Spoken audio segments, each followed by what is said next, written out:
So I believe I have identified the problem. And there's a backstory to this. But basically I believe I'm out of gas. Now the backstory. When I got this running, I had just thrown like 5 gallons of gas into the tank. And when I took it out, I filled it up. And it had only taken about 6 gallons. Now, in the meantime, I had run it a little bit to break it in and stuff, so I had used some of that 5 gallons up. But I went and I filled it.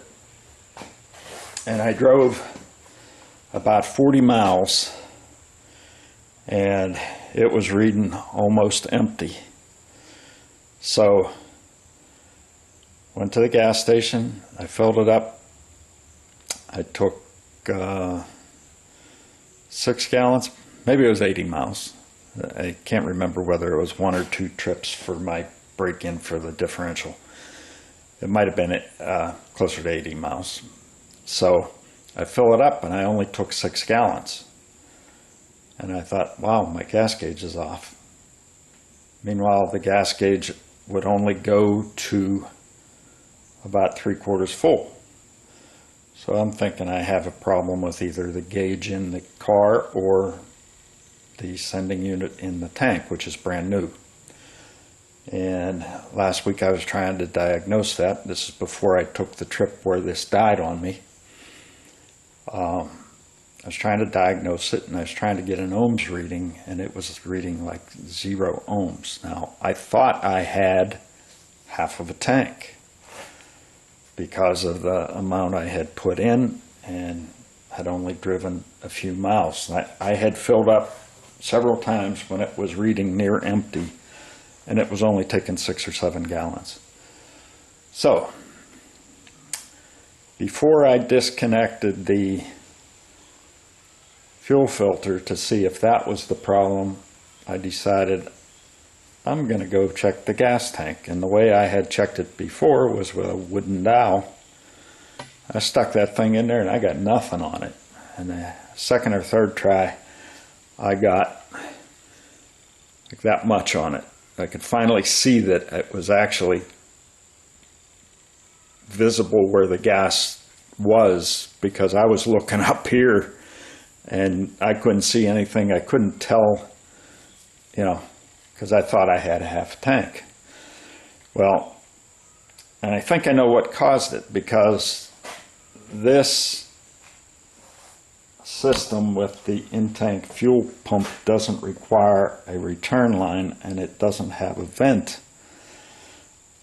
Back last summer, even in the afternoon when it would heat up, I would hear this strange noise. It almost sounded like squeaking brakes on air brakes on a school bus or something like that. And that's for a while what I attributed it to.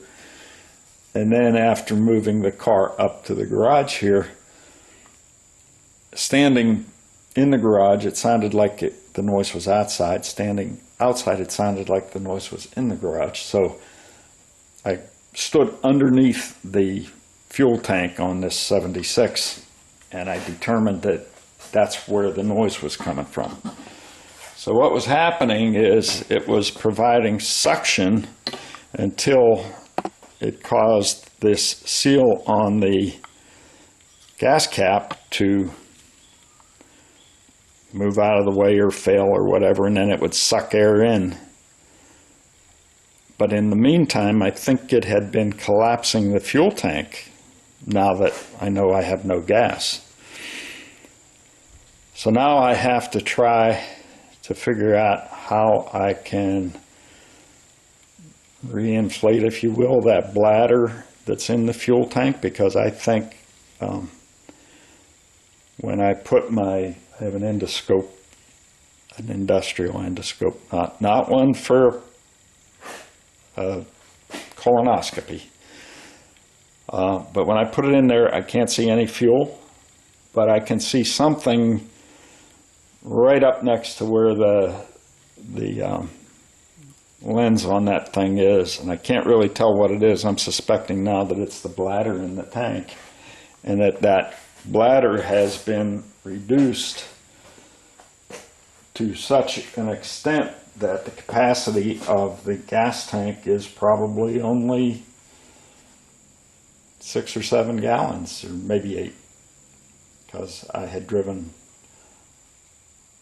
after my last fill up, I had only driven about 70 miles, and I thought, based on my history of how much it took when it read where it was on that gas gauge, it seemed like I should have been able to go about 160 miles and fill it up and be good. Well, obviously at about 70 miles, plus some running of it to do some tuning and issues like that, that really wasn't, oh, I know what it was. It was charging the air conditioning.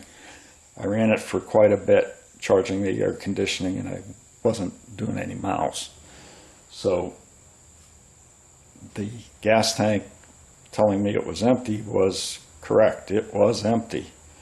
So now while it's empty, I have to try to figure out how I'm going to blow it back up. And one of my options is to go buy a new gas cap and take this one and cut the top of it off so that I can tighten it down, and through this little hole here, which is where there is now a vent, I can put my air compressor and hopefully blow up the bladder in the tank. But that's going to require a trip to AutoZone for a new gas cap, because once I destroy this one, it's not going to be any good. So more to come on that issue. So through the endoscope here, I'm getting a picture, and I can show you what I believe is the problem. That round cylinder thing here is, I believe, the pump, and I believe this is the bladder that's collapsed all the way down to where the pump is, and the pump sits in the bottom of the tank based on how that was made whenever I put it in. And of course it needs to be, the pickup needs to be in the bottom of the tank in order to get gas. Okay, again videoing the scope. That's either the pickup, which if it is, it's sitting high and dry, or the float. I believe it's the pickup. But again, look at where it appears that bladder is sucked all the way down onto that float. So I don't have the capacity in that fuel tank that it should have.